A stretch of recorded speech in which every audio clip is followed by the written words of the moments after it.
নমস্কার, আমি আজকে নাটকের ঝুলি নিয়ে চলে এসেছি।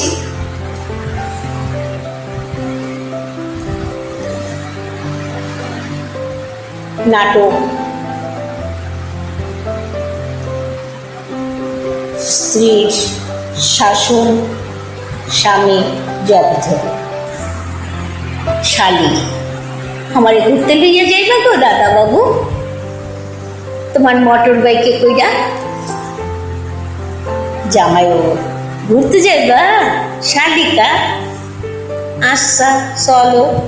তবে তোমার দিদিকে বলো সারবেলা কি আমারে তোমার সাথে। শালি, সারেন তো দিদির কথা। এই দিদি দিদি দাদা বউর লাগে একটু বাজারে যাবো। দিদি হ হ হ, যা যা যা, তবে জড়াই করিস না, দূরে দূরে বইবি, বুঝলি?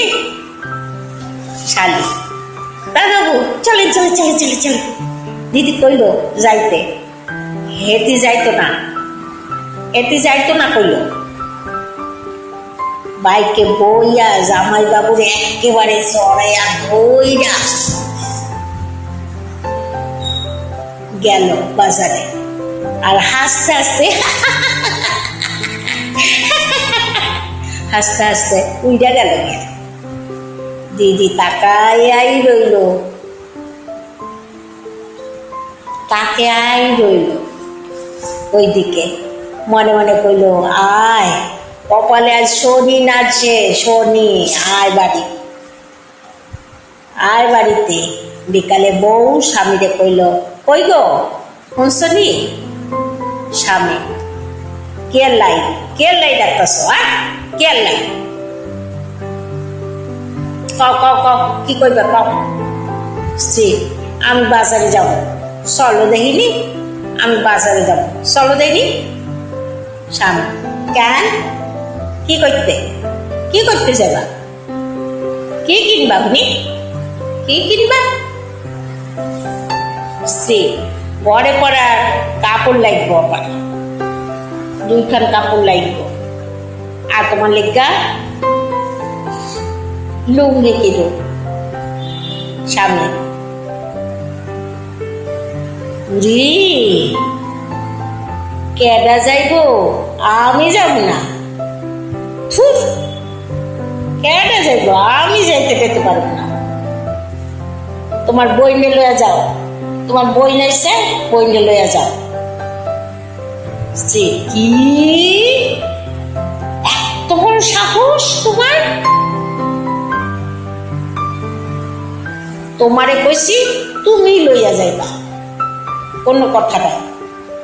ব্যাস, বেশি কথা কইলে গরম কিন্তু চাকা লাগা দেব। হ্যাঁ,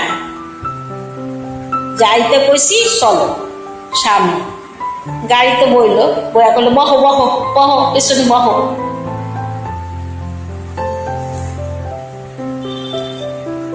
আমার গলাখান ছাড়ো। স্ত্রী এমন জোরে গলাখান ধরছে, আমার গলাখান ছাড়ো ছাড়ো ছাড়ো ছাড়ো, আমার দম বন্ধ হয়ে আইতাছে তো, আমার গলাখান ছাড়ো। এমন ভাবে জড়ে ধরছে গলাখান রে, ব্যথা পাইতেছিল সামনে। আমার গলাখান ছাড়ো, আমি তো মইরাই যাবো। এত জোরে গলা টিপলে, ছাড়ো ছাড়ো ছাড়ো ছাড়ো। স্ত্রী, আচ্ছা তাইলে আমি অন্য জায়গায় ধরি বলে বুকটা জোরে জড়াই ধরল। স্বামী, কি গো আরো জোরে ধরলা দেখি? কেন? আমি তো মইরেই যাচ্ছি, দম বন্ধ হয়ে যাচ্ছে। জি দেখো কেমন মজা। শালি যখন দৌড়ছিল তখন কি আনন্দ লাগছিল, আর আমি এখন দৌড়ছি, ওইটা ভালো লাগে না? তখন খুব ভালো লাগছিল। স্বামী বুঝলো ব্যাপারটা। ও, স্বামী জোরে গাড়ি চালাইয়া গেল, আর বউ অর্ধেক রাস্তায় কইরাই গেল। হায়, কি হইলো? স্ত্রী পড়লো তো পড়লো, কাদায় পড়লো, জলে পড়লো আর কাদায় পড়লো, আর কান্নাকাটি শুরু করে দিল। ওই অতিশয়টা আমার জলে কাদায় ফালা দিয়ে গেছ, আমার জলে কাদায় আমারে তোল তোল। লোকেরা সব বউটারে তুললো ধৈরা ধৈরা। স্বামী ফিরা এলো, এক হলো আয় আমার পিছন পিছন আয়, আমার পিছন পিছন আয়, গাড়িতে বইতে না, পিছন পিছন আয়। আমি বাজারে যাবো না, চল বাড়ি চল। বাড়ি গিয়া বসুয়াই রইল, রান্না বান্না আর করলো না কিছু। স্বামীটা বললো তুমি এখানে বয়ে থাকবা, আমার সামনে বয়ে থাকবা, মনে থাকে যেন। হ্যাঁ, আর গরম তেল মালিশ করে আমার মাজায় ব্যথা লাগছে, ব্যাগ কামে করতে মালিশ করে দিবা, একদম ভালো করে ডইলা ডইলা ডইলা ডইলা মালিশ করে দিবা মাজাতে, মনে থাকে যেন।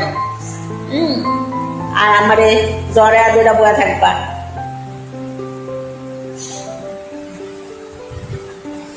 সারাদিন আমার সামনে বয়ে থাকবা, মনে থাকে যেন। নাইলে পিসার বাড়ি খাবা, পিসার বাড়ি। কষি মাইয়া জড়ানো ভালো লাগে না, আর আমারটা জড়ানো ভালো লাগে না। না স্বামী ক্ষমা করো, ক্ষমা করো, আমারে ক্ষমা করো। আমি আর কোনোদিন কোনো মাইয়ারে লইয়া ঘুরুম না, রক্ষা করো। জয় মা কালী, জয় মা কালী, জয় মা কালী। কোন পক্ষণে শালিরে লইয়া গেছিলাম রে, জয় মা কালী। আর তোমারে তোমারে 1000বার প্রণাম করি, প্রণাম করি, প্রণাম। বাপ রে, কি মাইয়া ছেলে রে ভাই। বোর কথা শুনতে হয়, বোর কথা শুনে ভালোভাবে চলতে হয়, ভদ্রভাবে চলতে হয়। ভাবো, বউ দেখে না, বউর চোখে কিন্তু ফাঁকি দেওয়া যায় না কিছু। স্বামীর চোখে যেমন কিছু ফাঁকি দেওয়া যায় না, বউর চোখে ফাঁকি দেওয়া যায় না। সাবধানে সবাই ঘর সংসার করুন, কেমন? নমস্কার। আপনাদের ভালো লাগলে কমেন্টস করবেন, ধন্যবাদ।